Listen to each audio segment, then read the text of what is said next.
Hello and welcome aboard the Defiance. In today's video of enemies of the Defiance, we're going to be looking at the Shasvastii drop troop, the Cadmus. The Cadmus is a fairly common enemy in the game of Defiance. It has abilities that are very similar to the Nox and actually combines them into a single unit. When the Cadmus come into play in the game of Defiance, they deploy with 2 units.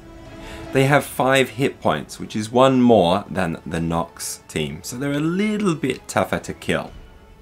They have a movement of 6, making them quite agile, just as agile as any of the crew in the Defiance team. Looking at the Cadmus's defense is a little bit different from the Nox. The Nox will roll a yellow and a black die, the yellow die having lots of specials and the black die giving a 50-50 chance of scoring a shield.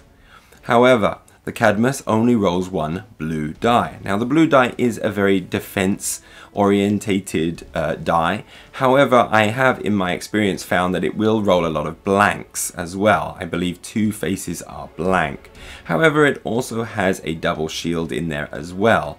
So the defense roll for the Cadmus can be very ranging, but I have found a lot of the time they roll blanks and you can get quite a bit of damage against them. Now looking at their BTS, they also have a blue die here. At the bottom of the card it says they are hackable, so that means that it can be targeted by hacking attacks from characters such as Jazz or any of the Defiance crew that you have equipped with a hacking device. The Cadmus comes equipped with a combi rifle, and the combi rifle attack has a range of 1 to 8 with an orange and yellow dice with a built-in special. The special is important there because with the yellow dice especially, they're going to get lots of special icons, and that is going to access their switch, which allows them for every 2 specials, they get an extra point of damage against their target. This is quite similar to many of the Nox combi rifle attacks. The Cadmus also have a hacking attack with a range of 1 to 8, rolling a red and a blue dice. Now with these dice they can score quite a few hits, but most importantly, if they get a special, they can also stun their target. This attack is especially effective against Kiang, as he has a very poor BTS defense.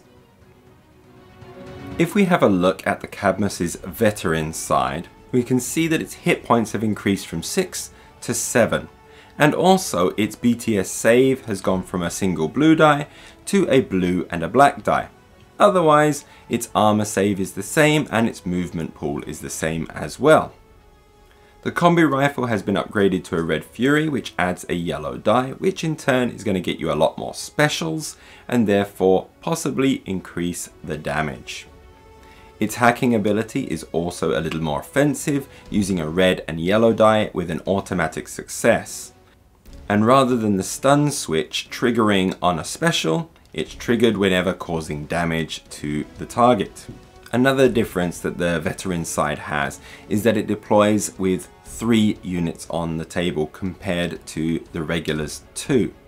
This of course means that their reinforcement cost is increased as well, as the regular side will only have 3 reinforcement tokens needed to deploy them, whereas the veteran side requires 4. Now, how do we deal with the Cadmus when they're on the table? We have to approach these ones a little differently from other units. One of the biggest differences between the Nox and the Cadmus is that if a Cadmus gets killed, as long as there are other models in that unit still on the table, they can be replaced at the end of the turn for a very low cost. This means that as long as only 1 model in the unit survives, at the cost of only 1 reinforcement token, he can be brought back onto the table right in the thick of the action. Okay, so this means there are 2 ways of dealing with Cadmus effectively. One way is to just ignore them completely and just don't attack them. Get on with your objectives, focus fire other things down, and just try to ignore them as best you can. If you can't ignore them, and as long as you have the models in position, focus fire them until they are all killed. If you kill them all, that's going to be in your favor because then it's a much greater cost to bring them back onto the table. Plus also they're going to be out of position. If you only kill one of them, one's going to come back ready to fight right up close, and it's just going to be a waste of all of your actions if you try to attack it. Okay, so that's the basic Cadmus, and it's not the only Cadmus you're going to face in the game of Defiance. Sure, these ones are in the first mission and they crop up a few times, but as you get further into the campaign there are some special characters that will appear. This is the Cadmus Koshtar, Sarasht and Leshan. Now these ones are a little bit special in how they work. They do not have a veteran side, they're kind of like a unique model. If we have a look at their cards though, they all look the same. They have 6 hit points, a movement of 5, which is 1 less than the regular Cadmus. They have a blue die for armor and a blue die for their BTS save as well. Their combi rifles are a little bit more effective than the regular Cadmus's version, as they can roll 2 orange dice, 1 yellow die, and have a built-in success. However, there are no switches with it.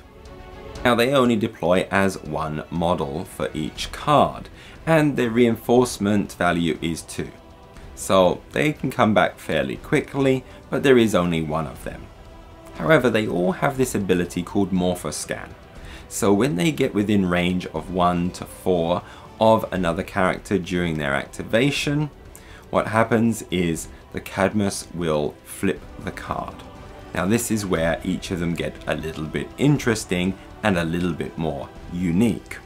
If this Cadmus is able to Morphoscan, he's going to change and get all of these new abilities. Any tokens that are on the model will stay on the model still, so any damage you've done won't be completely gone, but he's going to be a lot harder to kill. This guy is a close combat specialist, and so his hit points have gone from 6 and doubled up to 12. This is why you want to try and kill these things before they can Morphoscan and turn into their upgraded form. His movement is also increased to 6, defense stays the same with 1 blue die, and the BTS increases to a blue and black die. For Koshtar, his combi rifle actually gets weaker as he only rolls 2 orange dice and has a built-in success. However, he shines with his close combat attack, rolling a red and 2 orange dice. That's a lot of damage coming from that roll. Also, any damage he does do with this attack, he then heals. Yes, that's right, he heals the damage. Now he comes with a few extra special abilities. One of them is Born Warrior, which means that if he's in close combat with another opponent that has any close combat special abilities, those special abilities are completely nullified. He's also a close combat specialist, which also means that his defense roll can be switched out to his close combat attack, which means he's going to do a lot of damage on the defense. This particular Caliban you want to avoid with Kaden. Kaden folds under this guy, completely gets smashed, so keep him away, and what you want to do is just shoot him until he's dead, and then shoot him some more. This brings us to the Cadmus Sarasht Morphoscan. He has less hit points than Koshtar with only 10. Well, I say only 10, it's still a lot more than 6 and will take a lot of damage before you kill him. Otherwise, his basic abilities are more or less the same, with a movement of 6, armor of a blue die, and BTS of a blue and black die. His combi rifle attack is 2 orange dice and a yellow die, which is pretty good. He also has a close combat attack, which is not as good as Koshtar's, but is still pretty reasonable with 2 orange dice. He also has the leader ability, which means all other Shasvastii units will get an extra yellow die to their attack rolls. He's also a BS specialist, which doesn't mean he's always telling porcupines, but that he has a very good ballistical skill.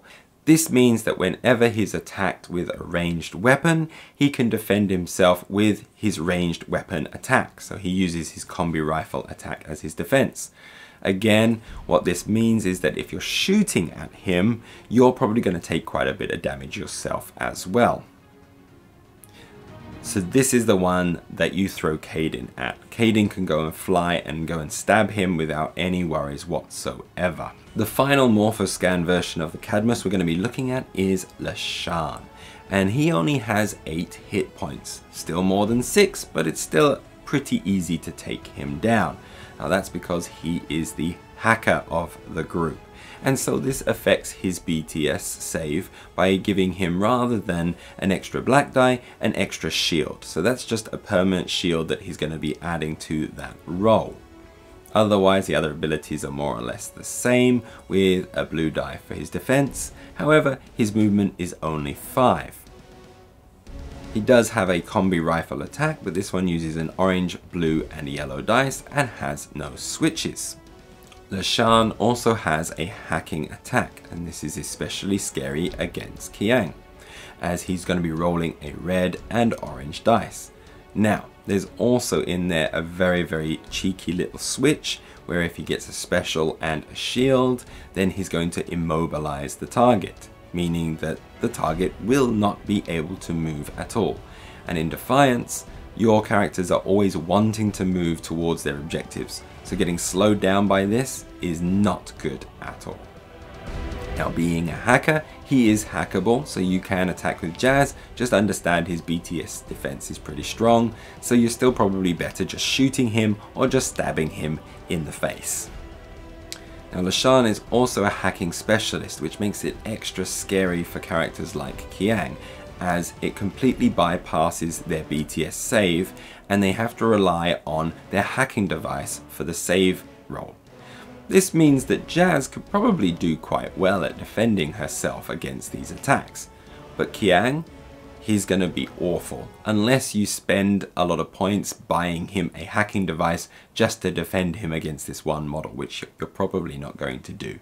So just keep Kiang away from this guy and kill him as fast as you can.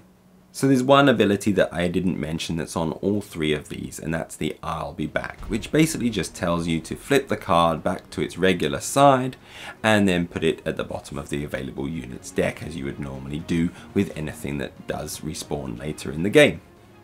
I want to say a big thank you to my patron for supporting me and this channel. You can also go and check out my Patreon page, see if it's something that you might be interested. That is going to be the biggest thing that supports me if you wanted to do that. But otherwise, a like and subscribe will mean the world to me as well. So thank you very much, and we'll see you later.